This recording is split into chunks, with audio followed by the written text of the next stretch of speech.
I am here today with the wonderful members of our Regenerative Culture group. They are forming the core team for our Regenerative Culture Impact Circle. And they are all three recipients of our Cultivator Awards and are all working on projects related to regenerative culture. Each of them, as you will hear, is working at a different level of engagement in this conversation. And so we're going to check in with them and see how their project is going and what their process has been like so far. I'm so thankful they're letting us go on this amazing journey with them. And it is a journey we don't know where it will land us. And so you're going to learn right alongside them as they unpack this. So, the first process in determining your ABCD effort is clearly defining what is the community you are seeking to strengthen. So, just a reminder, we don't start with a cause, we don't start with a problem, we don't start with a need, we start with a community. And so, ask each of them to define for us who is the community you're seeking to strengthen. And I'm going to start with Callie Walker. Hey there, good morning. The community I'm working on strengthening geographically is Amelia County. So this is rural Virginia. And there's also a community of interest within our geographic community that matters to me a lot. So it's the local foodie types and it's the local unity types. So we sometimes throw around the word rainbow coalition, but that's more of a hoped for outcome. That doesn't appear to me to really exist locally in any collected, acknowledged sort of way. So Amelia geography, and then those who really want to work on human unity across lots of defining lines. It's wonderful. So Callie's working in kind of what we would think of as a more traditional expression of ABC, geographically defined, but that county's big, too big to eat in one bite. And so she's stratified it to say, I really want to work with people who want to work on community coming together. So we'll be following along. We'll get a little bit more detail from Callie in just a little bit. I want to hear from Corey. How would you define the community you're seeking to strengthen? So that community is not geographically based. It's the opposite of Cali's, that it's more affinity based of eco spiritual leaders is the terminology I went with. Yeah. As a wild church pastor, I want to connect with similar people doing similar things, but we know that wild church isn't the only way that eco spirituality gets practiced in community. So we wanted a term that was a little bit broader.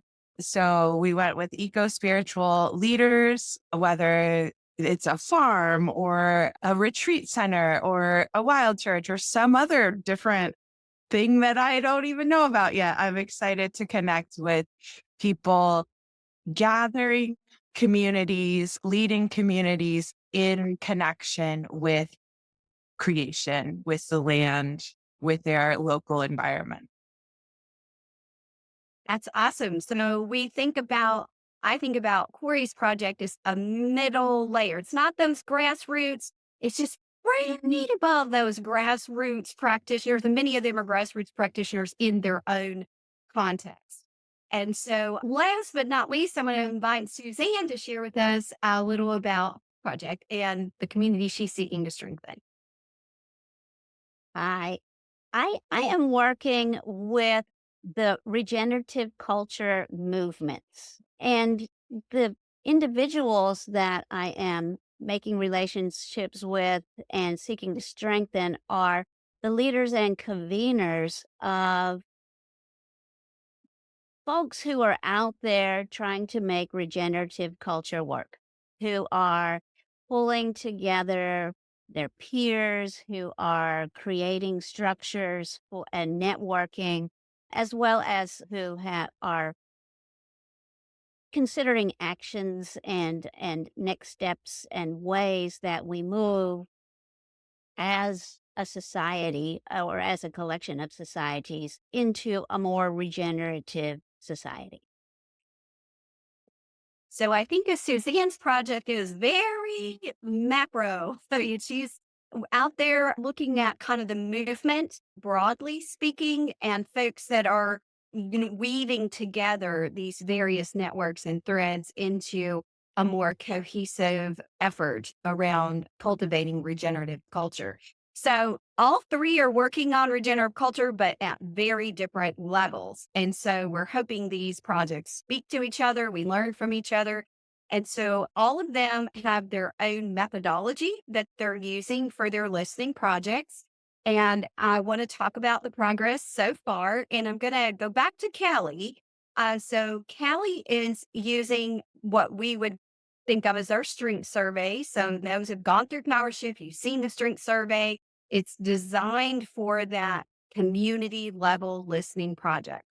So, Callie, tell us about what's your progress been like so far? What has surprised you? And the most inspiring thing you've learned so far? I think I was trying to remember how long I've been working on this. I think I've been chipping away at it for about 2 years. So I did a first round of phone calls about 2 years ago, and that helped then narrow the questions I want to ask and make those questions more specific. And it helped me narrow down to thinking that the directions we're heading in are going to be related to youth or building community and unity. And then I have networked and woven that with my own teaching of English classes to Spanish speakers and with my own support of immigrants. Our immigrants in our county are maybe about 2% of the population, but that adds up to a lot of human beings, a lot of real people. So, one of the ways that I'm working on doing a group interview process is by teaching an English and Spanish class together. It's just conversational English and Spanish for folks who want to try to communicate with each other, want to try to make friends across this language barrier and work on their language skills at the same time. So that group started in January and it has met 4 times, and it's using the Luby McNamara book, tiny little paragraphs, really, though, just tiny little excerpts each week out of that book as conversation starter material. And then she offers some exercises in there that we can use as well. And we'll see if something emerges out of that tiny little sampler of the cultural emergence book that is funneling a group towards a group interview process. But I also have this long list of, I say long, 30 or more people list of individuals that I want to interview by telephone and that I haven't interviewed yet. Although I've been building relationships with them, most of them I know in some way. Some I know well, some I know of. So, so these are people I have some history with in some form or fashion. So something that has surprised me is a degree of disinterest or disengagement. And it's not that they dislike the project or the ideas, they like them. It's just that either their lives are already feel busy and full and thinking of something else seems not good, even fashioning or working towards something else maybe seems overextending, and or yeah, there are things they'd like to see, but also they're, I don't know if satisfied is the right word, but actually, this is a little disturbing to me. Maybe entertained is the right word. There's just a lot of stuff online that can be just numbing and engaging and pleasant and fun. And let's spend less time with the hard stuff. A little bit of that has been surprising, shocking to me, shocking. But what has been wonderful and gift and inspiring are individuals. There are specific individuals, and I could give you their names like Orlon Jackson and Shirley Booker and Carmen that I know through veggie gardening, and I don't remember her last name, who are who I just didn't know well before, who I'm getting to know better and deeper through the questions and conversations that we're having about the community around us, about the things that are great in our community, and about the things we want to make better in our community. And each one of one of these is a newcomer. Her mom has lived here a long time. So, in a way, she's coming back. But the other two have lived here a very long time. And their combination of deep rootedness and branching out simultaneously, right? They are, I don't think it's exactly that either one of them is extroverts, but they are just passionate about the people around them and a better world around them. So discovering those individuals and getting to find that shared energy, that's my inspiration. That's my gift. Yeah, Kelly, you hit on so many important things. So, a lot of times when the listening project starts, we start really broad. If you could do anything to strengthen Amelia, what would you do? Like super broad. That's where you started 2 years ago. And you started to hear these themes, and then we can refine those questions. So, that question number 3 for you, that kind of heartbeat question, if I recall, do you have it in front of you, Callie, to share with us? If you could do anything to strengthen the sense of community, I think was that what we landed on? I think 2 years ago, I was just asking if you could do anything to strengthen Amelia. Or maybe Right. I probably phrased it to make Amelia a better place. And I think this year you zoomed in on the sense of community. So, how many one on one conversations in round 2 of your community listening have you completed? I haven't done one on one conversations yet in round two. That is my next step. Okay, wonderful. So Callie has completed her listening plan. Her listening plan is twofold. She'll have these group conversations. She's identified associational assets, groups that care about what she cares about, which is this community building. And then she'll have one on ones. And so I will say a lot of times that sense that people don't care enough to act, that's a lot of times we'll read that into conversations, but when we have these one-on-ones is when those people who are like, yes, let's reach out, the 3 people that Callie named. I also want to, the reason why we encourage 30 to 50 conversations is because not everyone has the capacity. Everyone cares about something. Everyone has a gift. Not everyone has the capacity to engage. And so if you look at, it's about a 20% engagement level. So if we do 30 to 50 and we start to hear 6 to 8, if Callie finds 6 to 8 people with the energy of the 3 she just named, and they all have that shared kind of energy, a shared energy around something, that's enough to get started. That's a core team of people. Callie cannot do this alone. She knows that. And so she's listening for those 6 to 8 to 12 that come alive. And she's identified 3 that are coming alive before she even started one on one. So, well then, Kelly, don't be discouraged by what you hear on the surface, because a lot of times when you get into those one on ones, you find that energy is buried underneath that other stuff. And if you can listen, and I know you do, deep enough for the heartbeat, you can start to help them live into that. So, well done. Can't wait till you start those one on ones. So, I want to go to the same 3 questions for Corey. So, where are you in your process? What surprised you?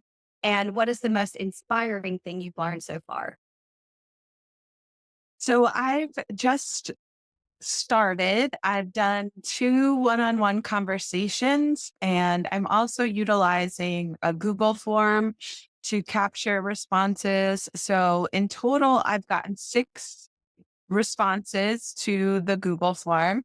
Some folks would rather have a conversation, which is great.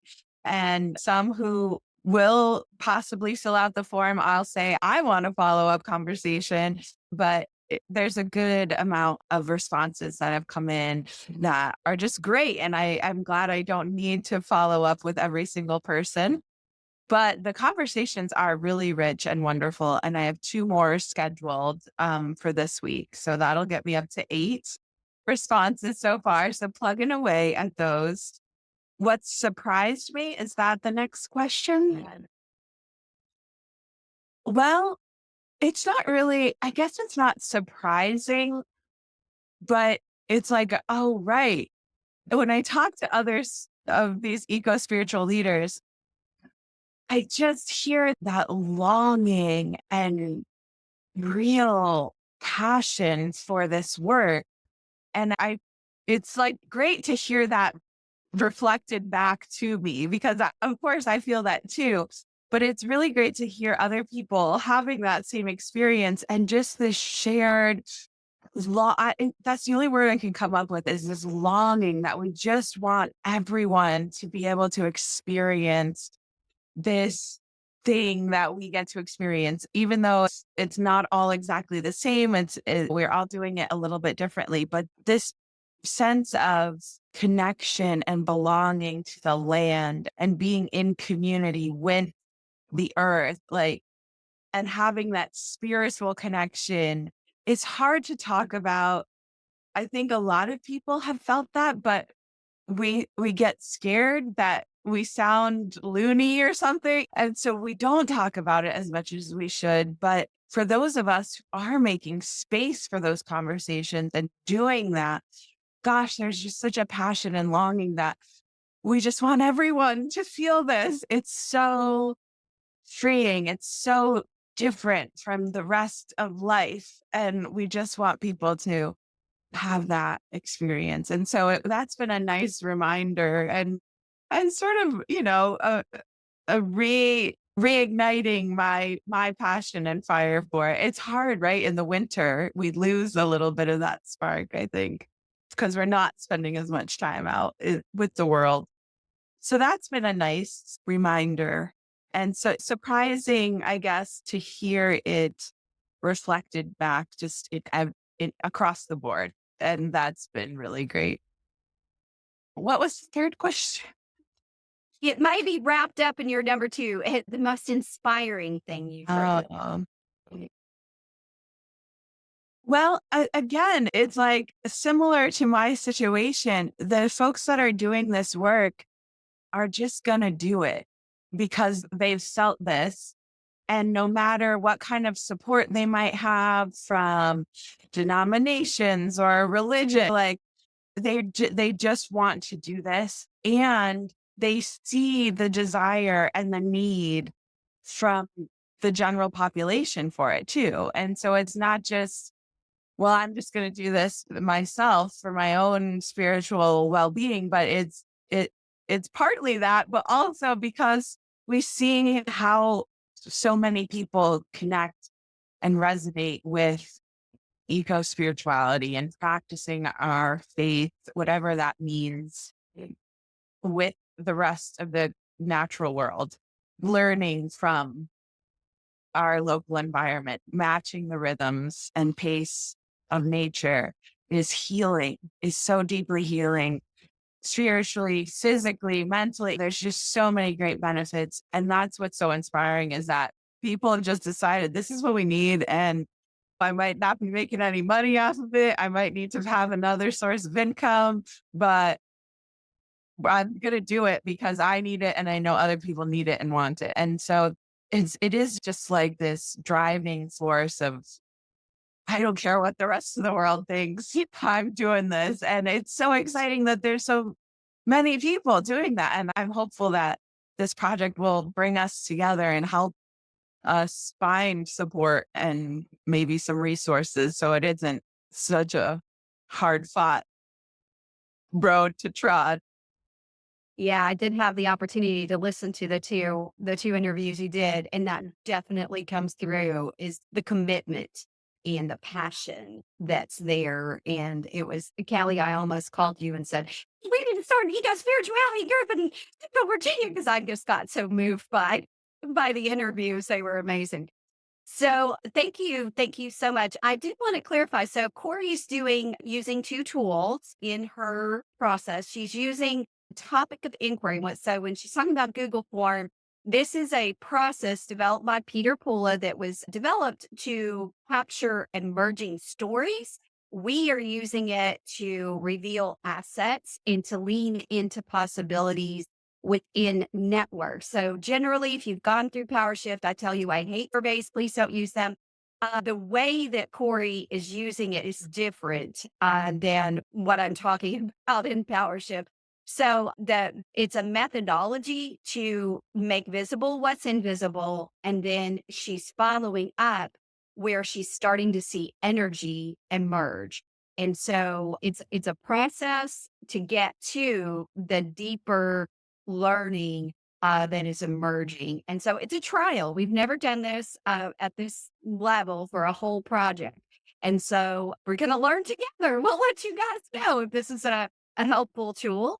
And speaking of that, I'm going to move now to Suzanne, who is also using that dual topic of inquiry alongside individual one-on-one conversations.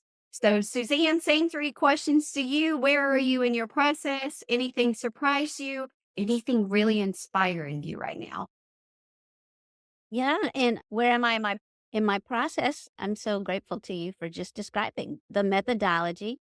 And I have my topic of inquiry. I have my Google form more or less ready and doing something similar to what Corey is doing. And I called where I am in my progress making friends. And I continue to network and get to know folks and let them know, hey, this is coming. It's not just going to be some random survey out of the blue. It's me, your friend, and asking you to respond in a way that will network us all more tightly. So I'm laying some groundwork is where I am in the process. What has surprised me is how many people are engaged in regenerative work. And not only that, and I don't mean people came out of the woodwork in response to what's going on now. I mean, a lot of foundational work that has been done. And I knew that this idea of regenerative culture has been around for some time. In some ways, there's this sort of the academic side to it. And there are a lot of people who are making this real in various ways and moving us towards regenerative culture in, for instance, in economic ways and really thinking about finance and what that all looks like in a regenerative world. People who are looking at moving away from a super transactional model of how we relate to one another, and people who are looking at specifics like food systems and disaster resiliency. And again, that's so deep. There's a lot of deep work that's already there. So both surprising and gratifying, and something that I hope in this project we can shine a spotlight on. The most inspiring thing, inspiration is literally the air you breathe, right? Inspiration. And so I think of inspiration not as something that happened yesterday or the day before, but where I am right now. So I think that is presence is so vital to that. And I think also knowing that inspiration is something that is all, needs to be present all the time and potentially is. It's there. When we shift into abundance thinking, we realize the air that I breathe is already here. And right now, the air that I breathe is the three of you that I am in community with. And what's inspiring me is the things that Corey just said and that Callie just said and that you are saying. And that is the air of community that I need to constantly be in order to be effective in this work. Wonderful, wonderful. I know I enjoy hearing how each of you are moving through this process. And Suzanne, I love that we're making friends right now. Like that this process is not about data.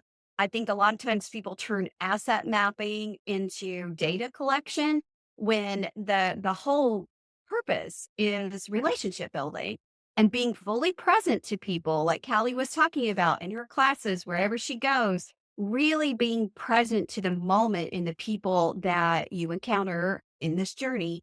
I'd like to invite us all into the circle. We're going to dive into the next few questions, popcorning around our circle. And so, ABCD world, we get criticized that we only talk about the strengths of positive. We actually know that it can be hard, right? Like, this is not an easy process. And so, one of the first things I wanted to name that you did before you started this process is you created that initial asset map.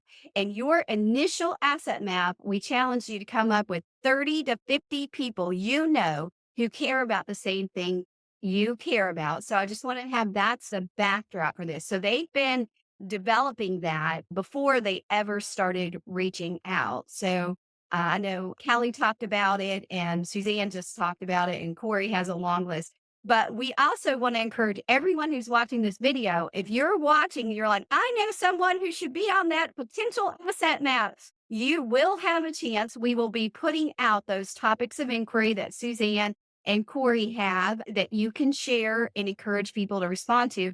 And if people in Amelia County, I want you to go up to that little chat button and chat up Miss Callie and connect her to people that she should be talking to that care about a rainbow coalition in Amelia County, Virginia. So, with that little plug for what's coming, I want to talk about what has been difficult in this process. Because all of you have been on this journey for a little bit of time. So, what has been the most difficult thing you faced? My difficulties my difficulties are embarrassing to me. My difficulties, like, it's an obstacle to me that the list is inside a computer program. The list of people I'm going to call and the list of questions I'm going to use are inside this internety thing which in my case, it just means the household dynamics has to be right for me to use the office and the computer and blah, blah, blah, blah, blah, blah, blah, blah. It's my own internal hurdles too. So I've been just gently, easily writing down that list on paper as we've been chatting this morning. I'm trying to compensate for one of my hurdles. Um, and then the tooth thing has just shocked me at how much that has sucked away my energy. Um, that'll pass, right? And the winter will pass. Both of those have surprised me. I usually think of myself as just being able to tackle any hurdle. But Well, I think sometimes technology helps us, right? Because we're connecting virtually. But Callie, your project is very much rooted in place. And so printing off that list and adding to it manually and then typing it in, will we get together and how do you overcome those hurdles?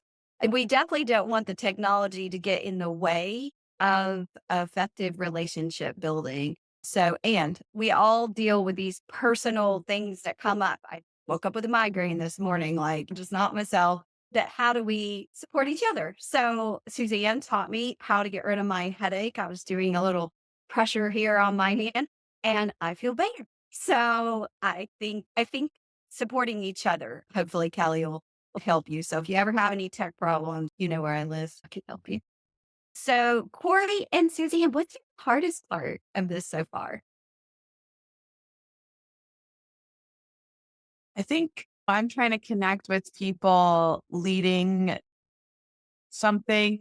And as I mentioned, in spite of the rest of the world, that we're trying to do this work. So a lot of folks have more than one job. They're busy. They're trying to care for a community. They're trying to care for the land and themselves and their family.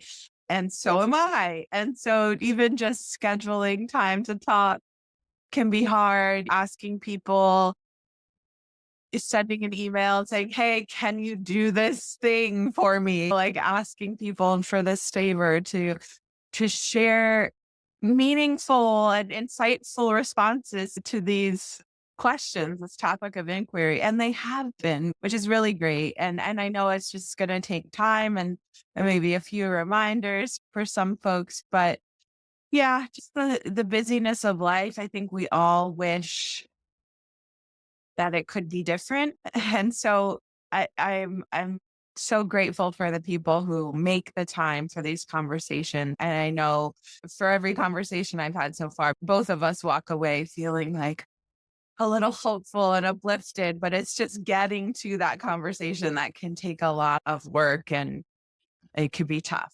So Yeah, definitely. Yeah, but you can feel that energy in those interviews. So yeah, it does feel like an ask of people and hopefully it's a gift back.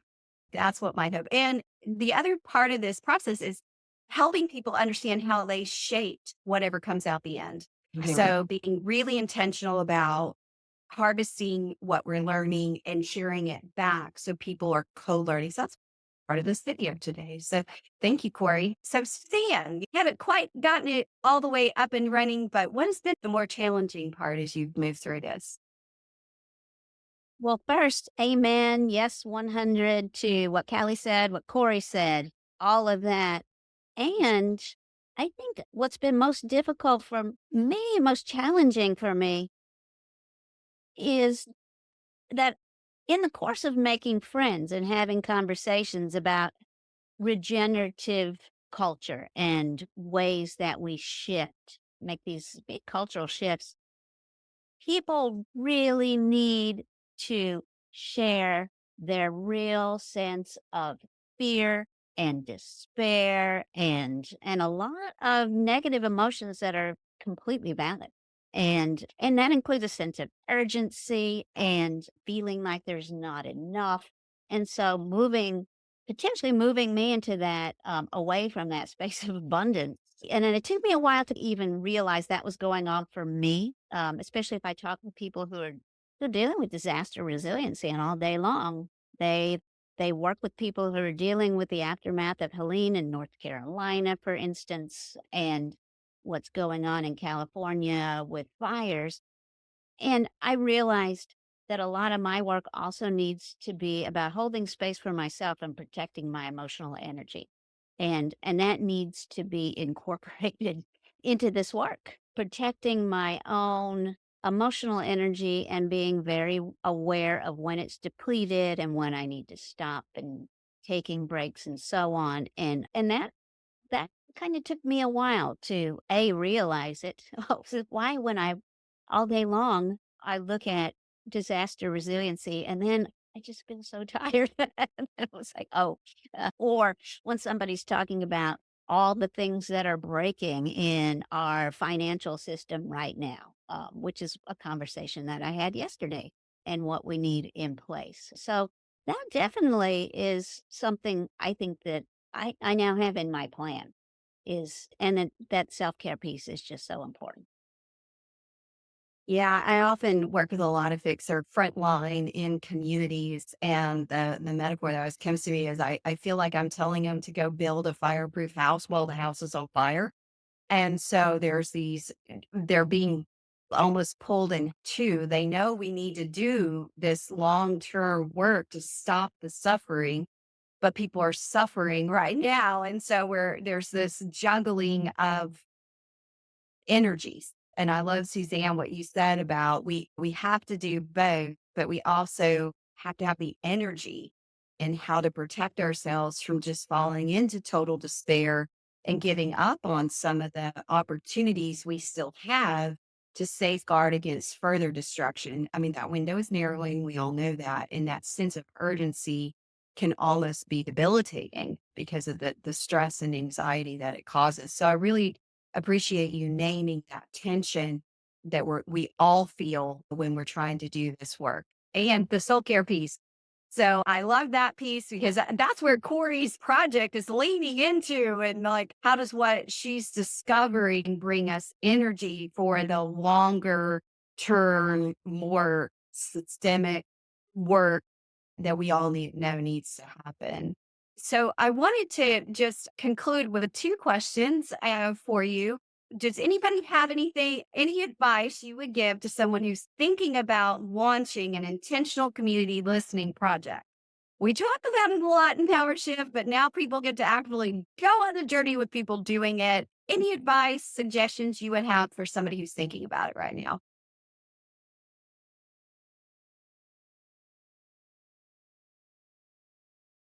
Um, uh, Maybe this is more motivation than advice, but I think it's worth it, right? It's a lot of effort.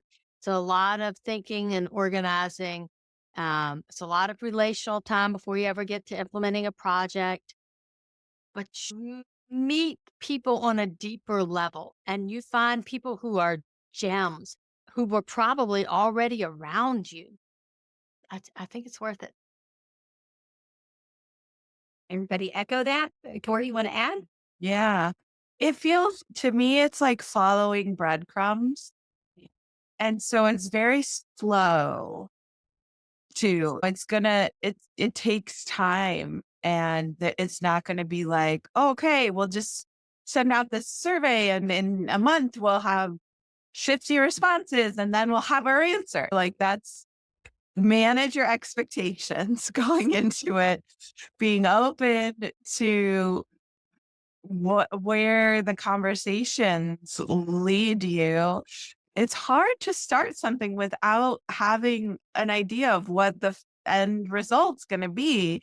So yeah, you don't necessarily know where you're going, but you're just following these little breadcrumbs. And then this person will say, you should talk to that person, and then that person. And then after a while, you have a whole basket full of breadcrumbs and you say, okay, what can we do with this?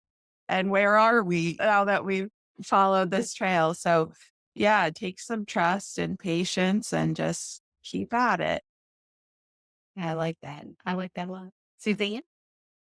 And I would say again, amen to what the two of you had said. I think, and the word emergence is so important, not just as a word, but being open to emergence, being open that this may not go in a direction that you thought it would go.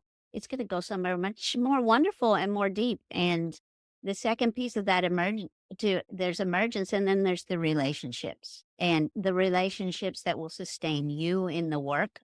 Be that be open to that. That it's not okay, check, I'm done with you. But this is community that you are building. And each of these conversations bolsters you for the next step of the work. That's so very important. And knowing that I mean, again, the relationships are what matter. And taking a step back if there's that need, not just for self care, but as I was talking before, I think there's a kind of a pastoral dimension to this work that you all know more about than I do. But I know that, and that interbeing and stopping to be present and stopping to be supportive and stopping to care and know that the relationships that are the product of all of this. And that's really what we're building and doing. Well, and I loved, Suzanne, when you said we're holding space. So the gift, you're asking for people's time, right? But the gift that we're all bringing is we're holding space for conversations of meaning and purpose. And most people really appreciate having that gift because we don't have it in our society right now. We're just putting out fires all the time. So trying to hold that space is a beautiful way of thinking about this process. So, real quick, you guys just got started, right? Like we pulled this team together a month ago to start thinking about, or 2 months ago to start thinking about designing your tools, making your list, and now you're off and running. What is your next staple step between now and when we see you 1 month from, or we'll see you guys actually 3 months from now, we'll record again. What's your next staple step? I'd like to finish all of those one-on-one interviews by that 3-month mark you're talking about. I think that starts with phone calls. A lot of people I already have enough relationship with that I can do just a great conversation by phone. And then some it involves meeting and getting to know them better. Great talking. Yeah, Lori? I'm similar in that I would. Now is the season to ask eco spiritual people to do something a little extra because we're not out as much, at least in the north, slower time right now. So I do want to try and connect with as many people as I can in these next 3 months, get to that minimum of 30 and start to see what other conversations, where else is this leading, and see where we're at in those 3 months. So yeah, just more conversations, finding more connections. It's like casting a wide net, and only you're only going to get maybe 50% response. So I have about 43 people on my list, but I know that needs to be even more. So yes, if anybody knows anyone doing eco spiritual leadership, please send them my way. And I'm going to be following up on all those little breadcrumb suggestions I've gotten. Wonderful. Thank I will have my TOI and Google form active and out there, and we'll have responses there. And I will have started at least on some of the conversations, some of the recorded conversations. And again, as Corey said, still looking for folks to weave into this process and connections. So always open to learn about new friends I can make.